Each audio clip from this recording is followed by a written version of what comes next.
Students, मेरा YouTube channel सत्य विद्या education group में आपका स्वागत है। पिछले क्लास में आप लोग का क्लास 10th का syllabus plus pair of liner equation in two variables का थ्योरी आप लोग के दिया गया था। इसके बाद आगे आप लोग आज देखेंगे। यानी पिछले क्लास में आपको बताया गया होगा यानी दो चर वाले रैखिक समीकरण को जांच करने के लिए प्राप्त चर के मान दिए हुए समीकरण के हल है या नहीं उसे जांच करें। इतना बता के आपको कवर कर दिया गया होगा। आज नेक्स्ट क्वेश्चन पर ध्यान देगा। असंगतता पर आधारित प्रश्न के बारे में हम बताएंगे किस प्रकार से आप लोग को यानी बनाया जाएगा। तो सबसे पहले आप लोग के यानी जानना है कि दो चर वाले रैखिक समीकरण युग्म किसे कहते हैं। यानी दो चर वाले रैखिक समीकरण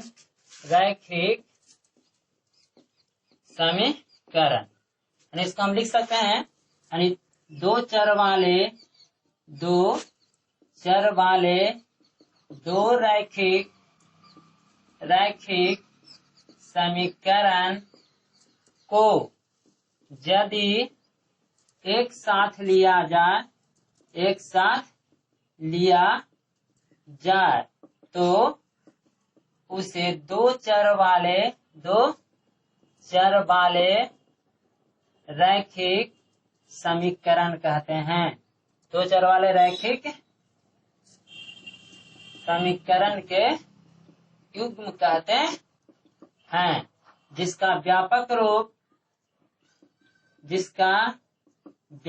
रूप a1x जोड़ b1y जोड़ b1y जोड़ c1 = 0 a2x जोड़ b2y जोड़ c2 = 0 होता है। चलिए फिर से समझिएगा। दो चर वाले रैखिक समीकरण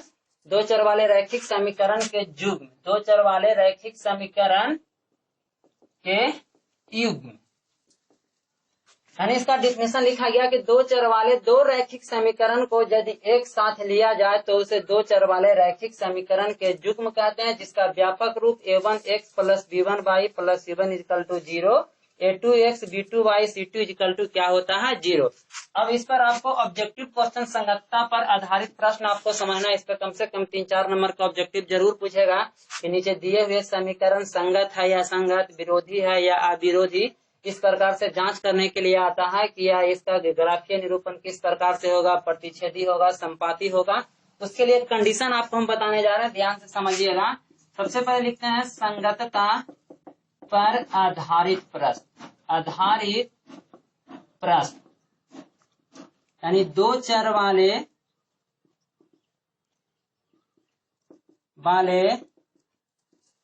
रैखिक समीकरण के युग्म यानी इसका a1x जोड़ b1y जोड़ c1 = 0 a2x जोड़ b2y जोड़ c2 = 0। इसमें आपको शर्त लिखते हैं। इसके बाद इसमें युग्म के नाम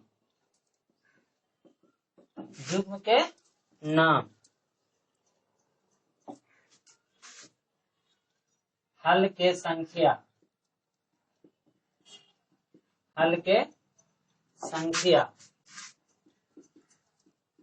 ग्राफीय निरूपण और ग्राफ। ध्यान देना बाबू, यहाँ पढ़ी यानी संगतता पर आधारित प्रश्न यानी दो चर वाले रैखिक समीकरण के युग्म इस प्रकार से दिया हुआ रहेगा a1x जोड़ b1y c1 = 0 और a2x जोड़ b2y c2 = क्या होता है 0। इसके लिए 3 गो कंडीशन होता है। यानी सबसे पहला कंडीशन होता है a1 बट्टा a2 does not equal b1 बट्टा b2 होता है। यानी पहला शर्त होता है a1 बट्टा a2 does not equal b1 बट्टा b2। इसका युग्म के नाम क्या होता है जी, संगत या अविरोधी। और इसका हल के संख्या यानी अद्वितीय हल होता है। अद्वितीय हल ग्राफीय निरूपण प्रतिच्छेदी। इसका ग्राफ प्रतिच्छेदी में इस प्रकार से होता है। इनसे इसको हम समझाते हैं। पहला कंडीशन, दूसरा A1 बट्टा A2 बराबर B1 बट्टा B2 बराबर C1 बट्टा C2। तो जुग्म के नाम संगत या आश्रित होता है। हल के संख्या अपरिमित रूप से अनेक हल होता है। ग्राफीय निरूपण संपाती होता है। इस प्रकार से यानी इसका ग्राफ एक ही गो पर गुजरेगा। अगला कंडीशन होता है A1 बट्टा A2 बराबर B1 बट्टा B2 और डज नॉट इक्वल C1 बट्टा C2। इसका जुग्म के नाम असंगत या विरोधी होता है। यानी असंगत या विरोधी। इसका हल के संख्या कोई हल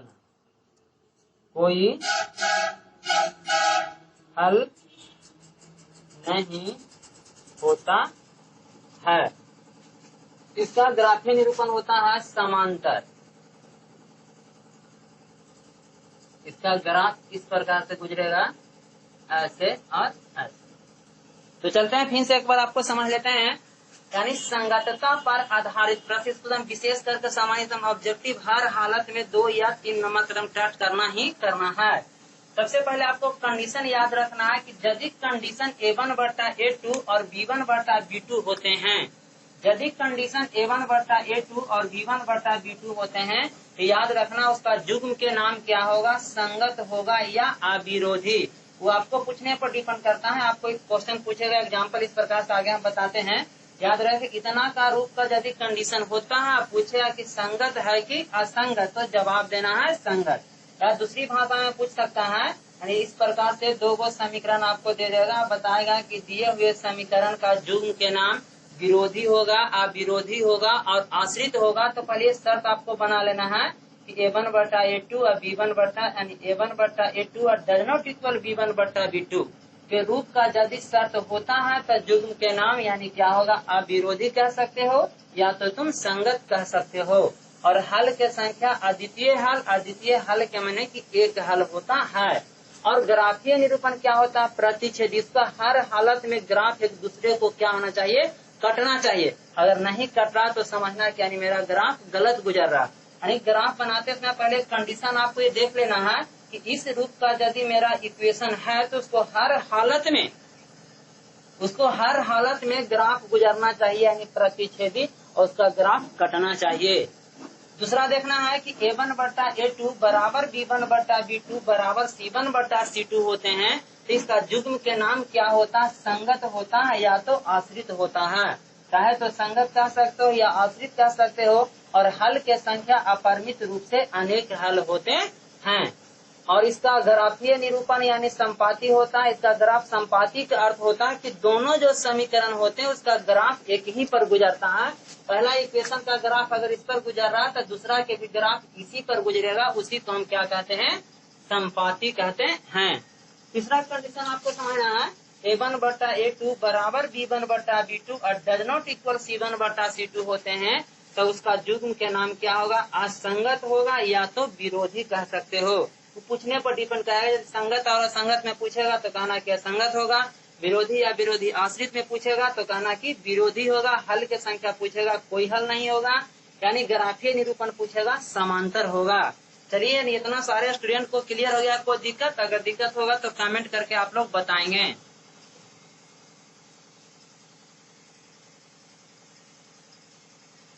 चलते हैं अब इस पर एग्जाम्पल आपको देते हैं। किस प्रकार से क्वेश्चन आपको पूछता है, यहाँ कोना में देख लीजिएगा, यानी कंडीशन बगल में रहने देते हैं।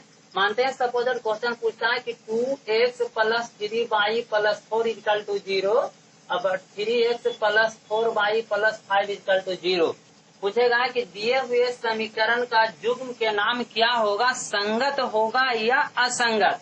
तो सबसे पहले आपको कंडीशन निकालना है, यानी A1 बट्टा A2। यानी याद रखना पहला जो इक्वेशन होता है उसमें A1 B1 C1, दूसरा इक्वेशन में A2 B2 C2 होता है, यानी A1 बटा A2, यानी एक पहला लेना है, एक दूसरा, यानी 2/3, 2/3। B1 बटा B2 निकालेंगे तो 3/4, यानी याद रहे यदि A1 बटा A2 निकालें और B1 बटा B2 निकालें, यदि दोनों मैच नहीं करता है तो आगे C1 बटा C2 निकालने की हमें आवश्यकता नहीं है, क्योंकि इतने पर कंडीशन हमें लागू हो जाता है। हम लिख सकते हैं कि A1 बटा A2 और डज नॉट इक्वल B1 बटा B2, यानी पहला कंडीशन हमको लागू, जब पहला कंडीशन लागू होगा तो यानी पूछता क्या है, यानी युग्म के नाम पूछता। जब इस कंडीशन है तो युग्म के नाम क्या होगा, संगत होगा या तो अविरोधी होगा, यानी इसको लिख सकते हैं कि संगत होगा। अगर पूछेगा कि हल के संख्या, इस क्वेश्चन के लिए हल के संख्या कितने होंगे, तो इसका देखो कंडीशन इस प्रकार से गुजर रहा है, हल के संख्या कितने हैं, अद्वितीय हल होंगे। पूछेगा ग्राफीय निरूपण कैसा होगा जी, ग्राफीय निरूपण प्रतिच्छेदी होगा, इसका ग्राफ इस प्रकार से गुजरेगा। चलते हैं नेक्स्ट क्वेश्चन पर विचार करते हैं। आगे मानते हैं सपोज दैट कुछ इस प्रकार से और दे रहा है कि 2x plus 3x plus 4x, 2x plus 4x plus 5 और 3x plus 6x plus 5 equal to 0, समीकरण 1 और समीकरण 2। अब इसमें देखते हैं कि इस प्रकार के क्वेश्चन, दूसरा क्वेश्चन इसमें अगर पूछता है कि इसमें युग्म का नाम क्या होगा, संगत होगा या असंगत, बस वही कंडीशन लागू करेंगे सबके लिए। हम निकालेंगे A1 बटा A2 तो 2/3, करता नहीं तो सेम टू सेम हो गया। फिर निकालेंगे B1 बटा B2 यानी B1 4/6, तो बट्टा का मतलब होता है भागा, भागा का अर्थ होता है कि जितना भंजता है उसको पहले भंजा दो, इसको पहले काटो करता है, तो 2 दूनी 4, 3 दूनी 6, यानी 2/3, यानी कि दोनों इक्वेशन बराबर हो रहा है। यानी याद रखना है कि A1 बटा A2 और B1 बटा B2 यदि बराबर हो रहा है तो हमें C1 बटा C2 निकालना जरूरी है।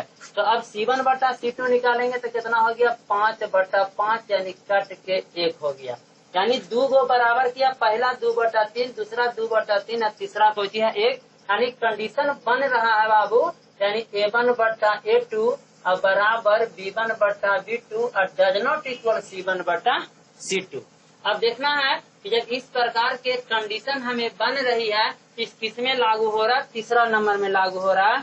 पूछ क्या रहा है, युग्म के नाम पूछ रहा है, तो जब इस कंडीशन जब होता है तो युग्म के नाम क्या होता है, असंगत होता है या विरोधी होता है। यदि पूछे कि हल की संख्या कितने होगा जी, तो कहना है कि कोई हल नहीं होगा। पूछेगा ग्राफीय निरूपण क्या होगा, तो ग्राफीय निरूपण समानांतर होगा। चलिए, यानी यहाँ तक क्लियर हो गया। एक आध एग्जाम्पल और आप लोग को दे देते हैं, इस पर ध्यान से समझना सारे बच्चा को, इससे ऑब्जेक्टिव जरूर टच करता है जी। देखते हैं अगला कंडीशन है, सपोज दैट मानते हैं कि x प्लस y प्लस 4 और x minus y plus 4 equal to 0, समीकरण 1 और समीकरण 2। इस क्वेश्चन के लिए आपको पूछे कि ग्राफीय निरूपण इसका कैसा होगा, समांतर होगा, संपाती होगा, प्रतिच्छेदी होगा। तो देखते हैं, कंडीशन निकालते हैं कि A1 बटा A2, तो A1 बटा A2 गुणांक कुछ नहीं तो 1 बटा 1 बराबर O1। फिर निकालते हैं B1 बटा B2, यानी O1 बटा -1, इसको भागा देंगे तो -O1 आ जाएगा। तो देखना है कि A1 बटा A2 में मान O1 आ रहा है, B1 बटा B2 में मान -O1 आ रहा है, यानी कि दोनों बराबर नहीं हो रहा। जब बराबर नहीं होता है नियम यहाँ लागू, यानी होता है कंडीशन के A1 बटा A2 और B1 बटा B2 बराबर नहीं होता है, तो जैसे ये कंडीशन इसका लागू हो गया कि A1 बटा A2 और डज नॉट इक्वल B1 बटा B2। तो जब पहला कंडीशन होता है, जौन चीज पूछिए, आपको ये दर्पण है रखा हुआ, इसको आप लोग माइंड में रखना है, याद रखना है। तो यदि युग्म के नाम पूछे तो कह दें कि संगत होगा, और यदि हल के संख्या पूछे कह देना है अद्वितीय हल होगा। ग्राफीय निरूपण पूछे कहना है कि प्रतिच्छेदी होगा। इस प्रकार से क्वेश्चन, और किसी को दिक्कत तो नहीं होना चाहिए। चलते हैं एक एग्जाम्पल और ले लेते हैं। अगला मानते हैं suppose that 5x plus 6y plus 3 equal to 0। फिर लिखते हैं 10x plus 12y plus 6 equal to 0। फिर इसको इसी प्रकार से निकालते हैं A1 बटा A2, तो 5 बटा 10 यानी 5 दूनी 10, 1 बटा 2, B1 बटा B2 निकालते हैं तो 6/12, 6 दूनी 12, 1/2। यानी यहाँ देखो A1 बटा A2 निकालें तो 1/2 आ गया, B1 बटा B2 निकालें तो 1/2 आ गया। जबकि दोनों जब बराबर होता है तो हर हालत में C1 बटा C2 निकालना है, क्योंकि A1 बटा A2 अब बराबर B1 बटा B2 से कोई नियम में कोई कंडीशनल लागू नहीं करता। जब तक C1 बटा हम C2 नहीं निकालेंगे, C1 बटा C2 निकालेंगे, चाहे बराबर आ जाएगा तैयो कंडीशन लागू कर जाएगा, बराबर नहीं आएगा तैयो कंडीशन लागू कर जाएगा। अब निकालते हैं C1 बटा C2, यानी C1 बटा C2 निकालते हैं तो आ जाता है कितना 3/6, 3/6, 3 दूनी 6, यानी 1/2। यानी तीनों क्या हो गया, बराबर हो गया। यानी कंडीशन बन गया A1 बटा A2 बराबर B1 बटा B2 और बराबर C1 बटा C2। जब इस कंडीशन बन गया तो कंडीशन नंबर 2 फॉलो कर रहा है। इसको जौन चीज पूछे, ग्राफीय निरूपण पूछेगा तो कहना ग्राफीय निरूपण क्या है जी, समपाती है। पूछेगा हल की संख्या, तो इस कंडीशन के लिए हल की संख्या क्या है, अपरिमित रूप से अनेक हल है। पूछेगा कि इसका युग्म के नाम क्या होगा, तो इस कंडीशन के लिए युग्म के नाम संगत भी कह सकते हो या तो आश्रित भी कह सकते हो। यानी क्लियर हो गया जी। इस पर हम याद रखना है, इस पर हम हर हालत में 2 नंबर का ऑब्जेक्टिव पूछेगा, इस प्रकार से क्वेश्चन दे देगा। पूछेगा इसका युग्म के नाम क्या होगा, कंडीशन आपको इस प्रकार से लागू करना है, जवाब फट सुन आपको क्या करना है, दे देना है। अब चलते हैं आगे, विचार करते हैं, यानी संगतता पर आधारित प्रश्न आपको क्लियर हो गया। अब आगे आपको बताते हैं कि 2 चर वाले रैखिक समीकरण को हल करना, यानी कितने विधि से आपको हल किया जाता है, जिस पर आपको विचार किया जाता है। चलिए, यानी 2 चर वाले रैखिक समीकरण को हल, 2 चर वाले रैखिक समीकरण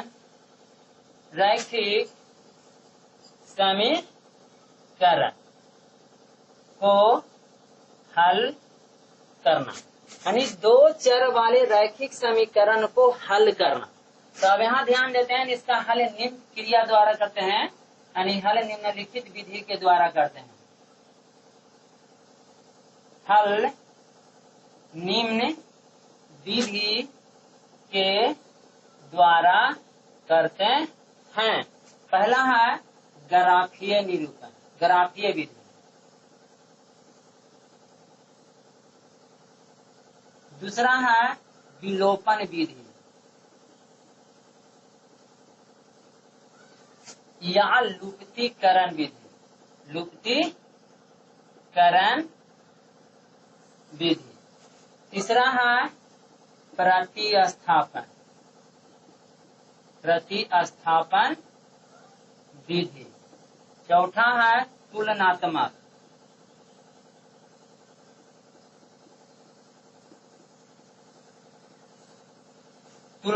विधि। और पांचवा है वर्गगुणन विधि।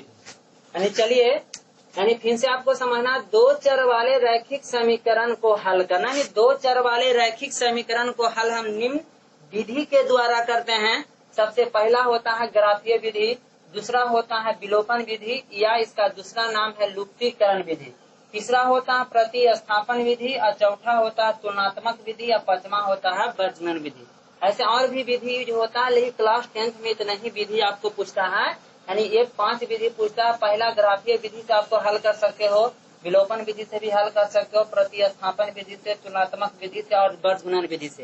यानी एनीबॉडी कोई भी विधि से यानी हल करेगा, सभी के आंसर क्या आना चाहिए, समान ही आना चाहिए। कोई एक क्वेश्चन के लिए चाहे हम वर्गगुणन विधि से हल करें, चाहे तुलनात्मक विधि से हल करें, चाहे प्रतिस्थापन विधि से हल करें, चाहे विलोपन विधि से हल करें, चाहे ग्राफीय विधि से हल करें, जिस क्वेश्चन को हम हल करें वो एक ही क्वेश्चन को 5 में से कोई विधि से हम हल करेंगे, सबके रिजल्ट क्या होना चाहिए, एक ही होना चाहिए।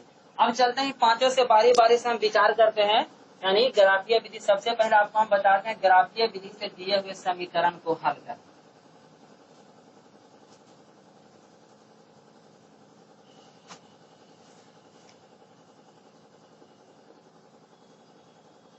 ग्राफीय विधि तो ध्यान देना है बाबू, ग्राफीय विधि से हल करने के लिए सबसे पहले आपको डाटा बनाना सीखना होगा, सबसे पहले आपको ग्राफ बनाना सीखना होगा। तो ग्राफ बनाने के लिए आपको डाटा बनाना क्या है, अनिवार्य है। तो सबसे पहले यानी ग्राफ आपको सीखना है, 2 चर वाले रैखिक समीकरण को डाटा बनाना। दो चर वाले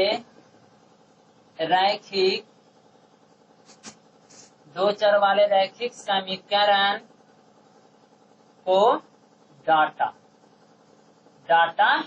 बनाना, यानी ग्राफ बनाने के लिए सबसे पहले आपको डाटा बनाना क्या है, अनिवार्य है। यानी दो चर वाले रैखिक समीकरण को क्या करना, डाटा बनाना। डाटा बनाने के लिए निम्न क्रिया करते हैं। डाटा बनाने के लिए निम्न क्रिया करते हैं। पॉइंट नंबर 1, सर्वप्रथम एक चर को बराबर के दूसरे पक्ष में ले जाते हैं।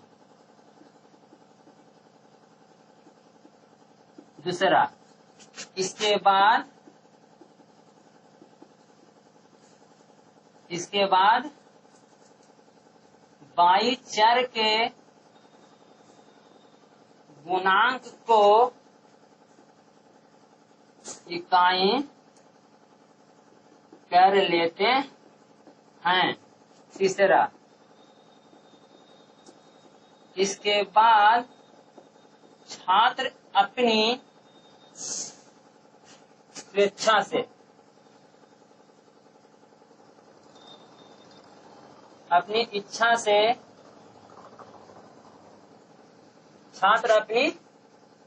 से x के भिन्न भिन्न मान रखकर y के भिन्न भिन्न मान निकाल लेते हैं। यानी इसके बाद छात्र अपनी इच्छा से x के भिन्न भिन्न मान रखकर y के भिन्न भिन्न मान ज्ञात कर लेते हैं। चौथा नंबर, इसके बाद यानी प्राप्त चर के मान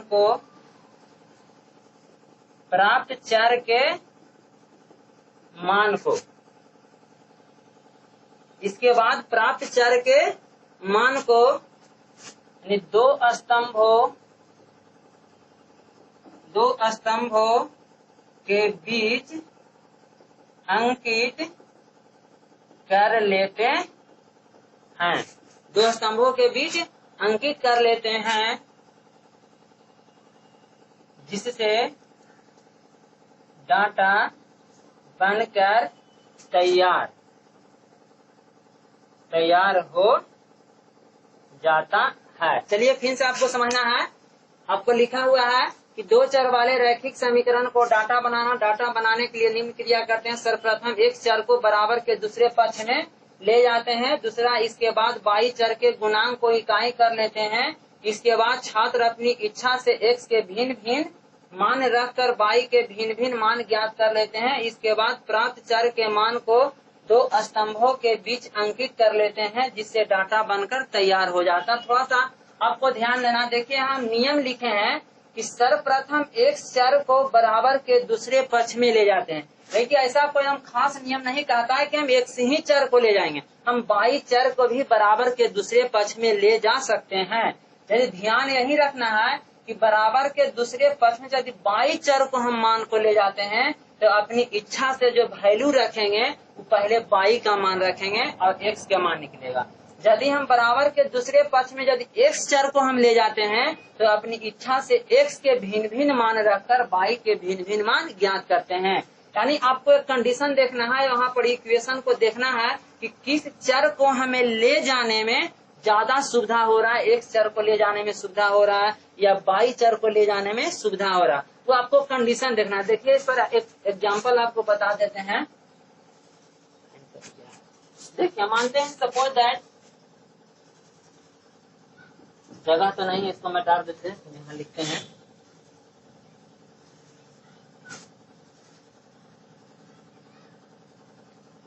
देखिए एग्जाम्पल, यानी 2x + 3y = 6, इसको डाटा बनाना है। यानी 2x + 3y = 6 को डाटा बनाता है। नियम में लिखा है कि सर्वप्रथम एक चर को बराबर के दूसरे पक्ष में ले जाएंगे। तो एक्स चर वाला 2x है, तो इसको दूसरे पक्ष में हम ले जाते हैं, यानी लिखते हैं कि 3y बराबर 6 माइनस 2x। दूसरा नियम लिखाए होंगे कि इसके बाद y के गुणांक को इकाई कर लेते हैं। तो y के गुणांक 3 है, तो बराबर के दूसरे पक्ष में जाएगा। तो यदि इधर बाया पक्ष में यदि गुना में होता है तो दूसरे पक्ष में भागा हो जाता है, यानी y बराबर 6 माइनस 2x बटा 3।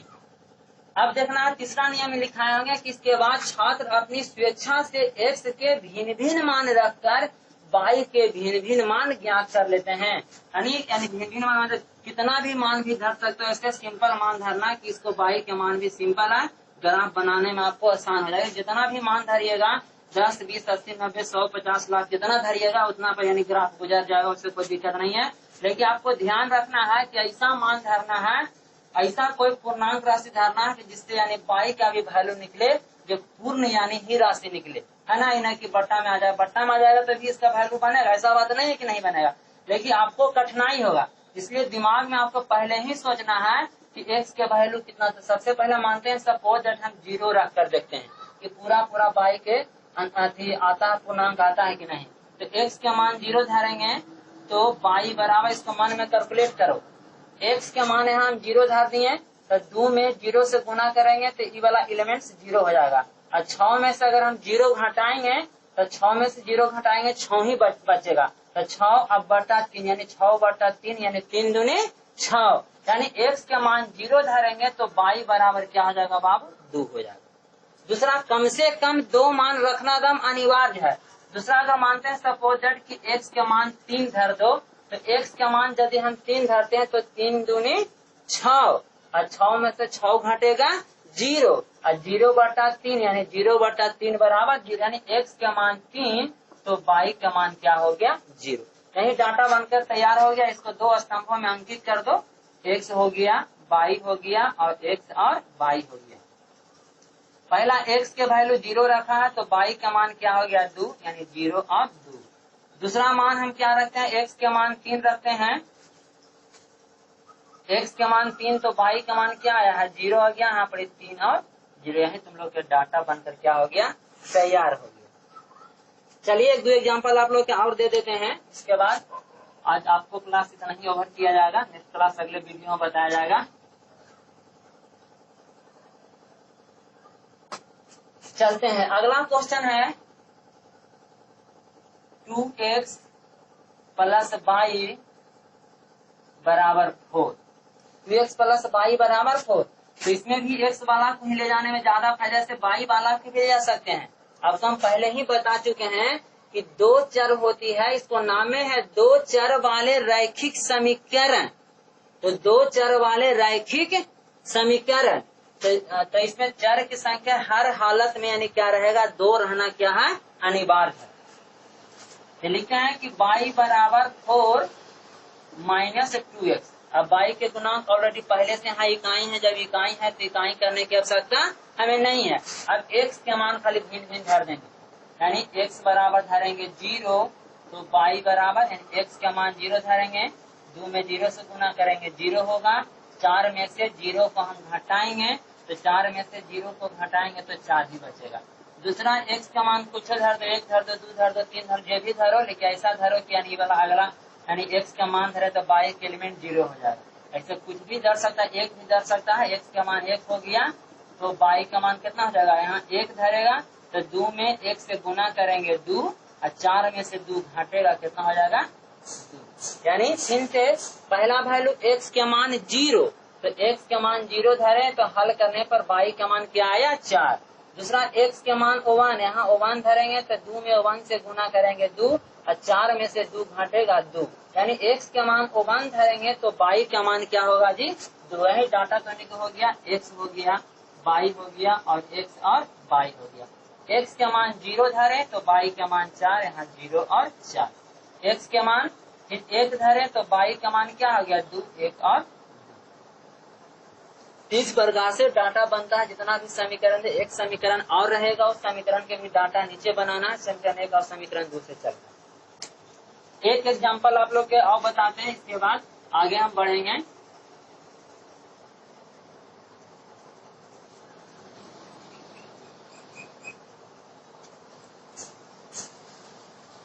चलिए अगले बार डाटा हम बताते हैं दो समीकरण लेकर। इस प्रकार इसको बताएं। मानते हैं कि 2x प्लस 3y बराबर, चलिए 6 धरते हैं, 3 धरते हैं, यानी 3x माइनस वाई यानी x माइनस वाई बराबर 4 धरते हैं। समीकरण 1 और समीकरण 2। अब चलते हैं ये दोनों समीकरण को हम डाटा बनाते हैं। इस प्रकार से आपको दो को समीकरण दिया हुआ रहेगा, पूछेगा कि नीचे दिए हुए समीकरण को ग्राफ बनाए या ग्राफीय विधि से हल करे। तो ग्राफीय विधि से हल करने के लिए सबसे पहले डाटा बनाना अनिवार्य है। जब डाटा बन जाएगा तभी इसको ग्राफ आप बना पाइएगा, न तो नहीं बनाइएगा। क्योंकि ग्राफ बनाने के लिए आगे हम बताते हैं। तो अब चलते हैं समीकरण 1 से। समीकरण 1 से एक की इक्वेशन क्या है जी? 2x प्लस 3y बराबर 6। अब देखते हैं कि कौन चर को इधर ले जाने में ज्यादा यानी इजी होगा, x को ले जाने में इजी होगा या y को ले जाने में, जिसमें दोनों में बराबर है। तो चलते हैं x को ही हम ले जाते हैं, यानी 3y बराबर 6 माइनस 2x। 3y बराबर 6 माइनस 2x, फिर y के मान निकालेंगे 6 माइनस 2x बटा 3। अब यानी बराबर के दूसरे पक्ष में x चर को हम ले गए, तो x के मान अपनी स्वेच्छा से रखेंगे।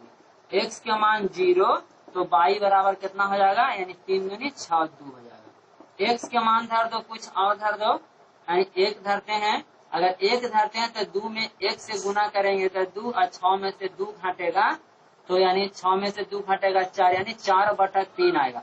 ऐसा मान यहाँ आपको धरना है कि y का जो वैल्यू है पूरा पूर्णांक राशि है, यानी बटा में नहीं आना चाहिए। इसे बटा में भी आएगा तो उसका रिजल्ट बनेगा, ऐसा बात नहीं है। लेकिन ऐसा मान धरो कि पूर्णांक राशि आ जाए, जिससे आपको बनाने में क्या होगा? ग्राफ बनाने में आसानी होगा। तो यदि हम x के वैल्यू 1 धरते हैं तो y का रिजल्ट पूर्णांक राशि नहीं आता है। जब नहीं आता है तो दूसरा मान धर के हम चेक करेंगे। 2 धर के चेक करेंगे तो 2 धरेंगे तो 2 दूनी 4, यानी 6 में से 4 घटेगा 2, यानी 2 बटा 3। ये भी नहीं करता है, ये भी पूर्णांक राशि नहीं आ रहा है, चलते यानी x का मान 2 भी हम नहीं धरेंगे। 3 धर के देखेंगे, 3 पर भी नहीं आएगा। 4 धर के देखेंगे, फिर -1 धर के देखेंगे, -2 धर के देखेंगे, -3 धर के देखेंगे। इस प्रकार यानी 1 से 5 तक धरते धरते यानी पूर्णांक राशि आना ही आना है। अगर पूर्णांक राशि नहीं आया बाद में तो बटा में 4 बटा जो भी आया 3 आया उसका नहीं भागा देखो 1 पॉइंट कुछ कर कितना भागा आता है उतना करके नहीं बन जाएगा। क्योंकि आगे नेक्स्ट वीडियो में बताएंगे का क्वेश्चन आंसर लेके हम। लेकिन अभी देखते हैं x के मान 3 धरते हैं तो पूरा पूर्णांक आ जाता है। x के मान 3 धरेंगे, 3 दूनी 6, 6 में से 6 घटेगा 3, 6 में से 6 घटेगा 0, 0 बटा 3 इक्वल टू 0, यानी y बराबर कितना हो गया? 0। यानी इसको डाटा में इस प्रकार से स्तंभ में लिखना है, x y और x और y। यानी पहला में x के मान 0 तो y के मान 2, यानी 0 और 2 हो गया। दूसरा में x के मान 3 तो y के मान 0, 3 और 0 हो गया। अब चलते हैं समीकरण 2 का हम डाटा बनाते हैं। अब नीचे लिखेंगे कि समीकरण 2 से, समीकरण 2 से। तो अब 2 की इक्वेशन लिखेंगे x माइनस वाई बराबर 4। अब यहाँ ध्यान देना, आपको नियम में लिखाए होंगे कि यानी डाटा बनाने के लिए सर्वप्रथम x चर को बराबर के दूसरे पक्ष में ले जाते हैं। लेकिन ऐसा कोई खास नियम नहीं कहता है कि हम x ही को ले जाएंगे। हमको इच्छा इक्वेशन को देखते हुए यानी चर को लेते हैं। यदि y चर को बराबर के दूसरे पक्ष में ले जाने में हमको यदि इजी हो रहा है तो y चर को ही हम ले जाएंगे। ताकि इस क्वेश्चन के लिए ध्यान देना है, यदि x चर को बराबर के दूसरे पक्ष में ले जाएंगे तो इधर y का मान ऋणात्मक रहेगा, जो कि आपको कैलकुलेशन करने में यानी दिक्कत होगी। इसलिए इसमें माइनस वाला को दूसरे पक्ष में ले जाओ, यानी x इधर यानी गुणांक इसका क्या रहेगा? पॉजिटिव रहेगा। इसमें हम बना सकते हैं कि x बराबर 4 प्लस, यानी बराबर के दूसरे पक्ष में हम y चर को लेंगे। यदि बराबर के दूसरे पक्ष में y चर को लेंगे तो अपना मान से जो समय 2 3 को जो एग्जाम्पल में हम x के जो वैल्यू अपना मान से रखे थे वो x के नहीं रखेंगे। ध्यान रखना है कि बराबर के दूसरे पक्ष में जौन चर को हम ले जाएं उसी चर को मान अपना मन से रखना है। तो अब y का मान रखेंगे तो y बराबर 0, तो x बराबर कितना हो गया? 4। y बराबर और कुछ धर दो, 1 2 धर दो, 2 धर दो, तो x बराबर 2 हो गया। इसको स्तंभ में 1 लिख दो, x हो गया, y हो गया, x और y। यानी पहला में x के मान 4 तो y का मान 0 था। y का मान 4 तो x का मान 4 और y का मान 0। यहाँ लिखेंगे 4 और 0। अब दूसरा में x का मान 2 है तो y का मान भी 2, यहाँ 2 और 2, यहाँ पर 2 और 2। इस प्रकार से सभी स्टूडेंट को डाटा बनाने के लिए आपको क्लियर हो गया। यानी विशेषकर किसी पर ध्यान देना है कि नंबर ऑफ द सम करेंगे। अभी एक आध दिन और थ्योरी का ही क्लास चलेगा, जब सारे थ्योरी खत्म हो जाएगा तो नंबर ऑफ द सम करेंगे। एक गो क्वेश्चन आपको बोर्ड पर बताया जाएगा, जिसका दिक्कत होगा फिर कमेंट करके बताएगा। यानी मेरा समझ से यानी डाटा बनाने के लिए सारे स्टूडेंट को क्लियर हो गया होगा। अब जब डाटा बनाने के लिए सीख लिया, अब चलते हैं ग्राफ का को बताते हैं ग्राफ किस प्रकार से बनाया जाता है।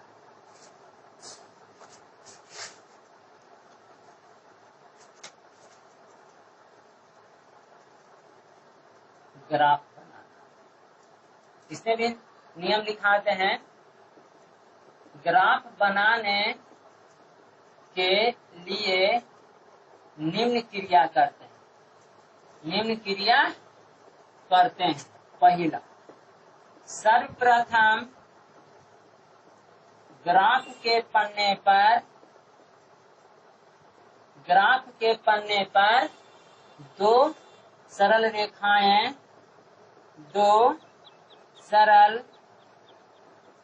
रेखाएं एक उदर्ग एवं दूसरे क्षैतिज, एक उदर्ग एवं दूसरे क्षैतिज खींचते हैं।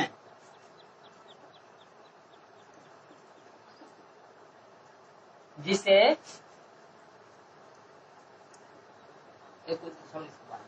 यानी सर्वप्रथम ग्राफ के पन्ने पर दो सरल रेखा चिरते हैं, एक उदर्ग एक दूसरे क्षैतिज चिरते हैं। इसके बाद डाटा से प्राप्त मान को ग्राफ के पन्ने पर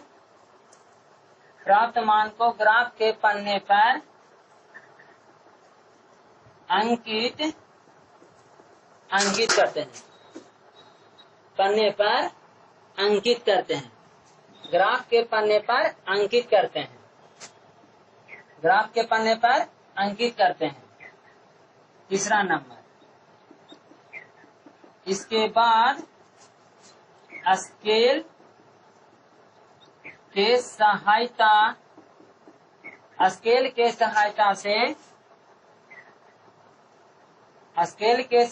से दिए हुए, इसके बाद डाटा प्राप्त करने को ग्राफ के पन्ने पर अंकित करते हैं। इसके बाद स्केल के सहायता से दिए हुए मान को मिला देते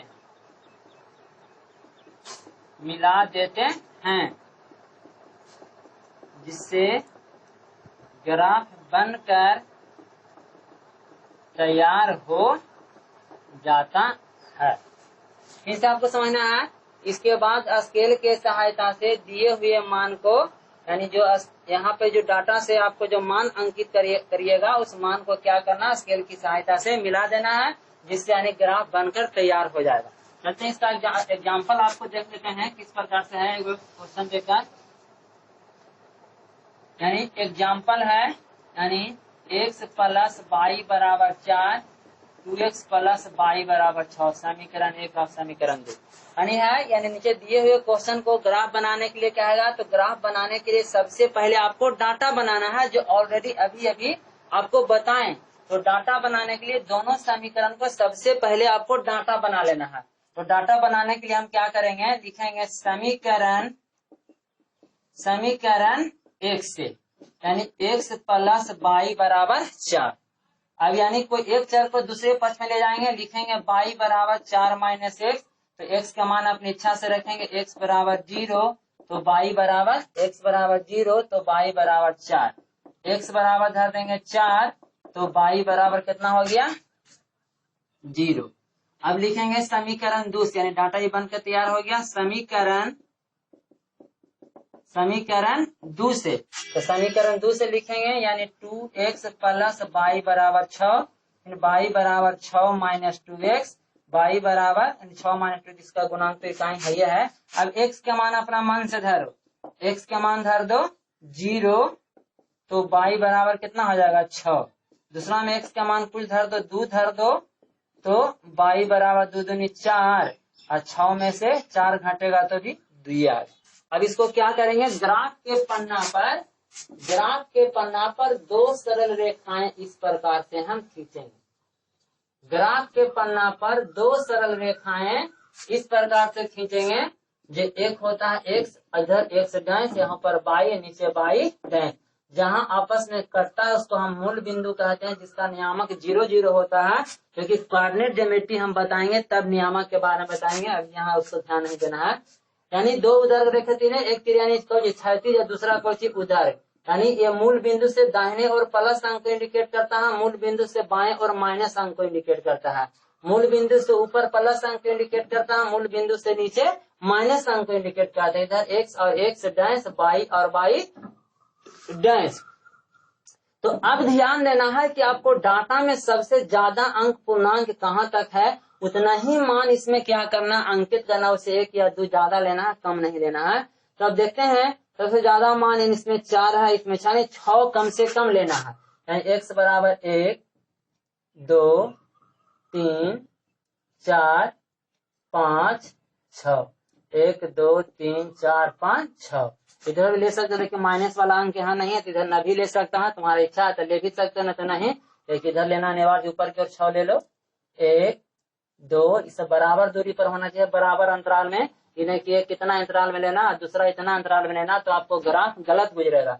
जो भी आपको पहला अंतराल जितना लेना है कि 5 छोटा खाना बराबर 1 लेना है, तो अगला में भी यानी 5 लेना है। पहला में अगर 10 रखेंगे तो दूसरा में भी 10 रखना है। यानी जितना दूरी डिस्टेंस में पहला यहाँ रखेगा उतना ही दूसरा यानी दूरी में ही रखना है। 1 2 3 4 5 6, 1 2 3 4 5 6। इधर माइनस में रखो चाहे मत रखो, क्योंकि इधर माइनस वाला अंक नहीं है। 1 2 3 4, इसको अब सकता नहीं है, लेकिन 1 आध 2 लिख देते हैं। 1 2 3 4 -1 -2 -1। अब चलते हैं यहाँ डाटा से मान को हम अंकित करते हैं। पहला इक्वेशन के लिए x के मान 0 है तो y के मान 4, तो x बराबर 0 खोजे यहाँ, यानी 0 से y बराबर 4 पर चलो, तो यहाँ हो जाएगा। दूसरा x के मान 4 है तो y के मान 0, यानी x के मान 4 यहाँ है, y के मान 0 यहाँ, 0 से लेकर 4 पर आएंगे। यानी ई बूंदा कैसे स्केल धरो, इस प्रकार से ऐसे करके क्या करते हैं, मिला देते हैं। मिलाने के बाद बड़ी इच्छा होता है इस पर इक्वेशन के लिख दो, x प्लस y बराबर 4। दूसरा इक्वेशन है x बराबर 0 तो y बराबर 6, यानी x के मान 0 और y बराबर 6 हो गया। दूसरा में x बराबर 2 तो y बराबर 2, यानी x बराबर 2 और y बराबर 2, तो यहाँ से 2 और 2 के सामने क्या देना है, बूंदा देना है। ई बूंदा हो गया। अब ई बूंदा को ऐसे स्केल से हम क्या करेंगे, मिला। अब यहाँ ध्यान देना है, जहां आपस में कटता है वहीं तुम्हारा क्या होता है आंसर। तो मानते हैं सपोज दैट, यानी y बराबर 1.5 पर x बराबर 1.5 पर हुआ, तो x के मान 1.5 और y के मान 1.5, यही तुम्हारा रिजल्ट हो गया। तो चलते हैं, आज की क्लास इतना ही पर ओवर करते हैं। नेक्स्ट क्लास अगले बताया जाएगा। आप लोग ध्यान रहे, पूरा वीडियो देखिए और चैनल को सब्सक्राइब जरूर करिए। Thank you.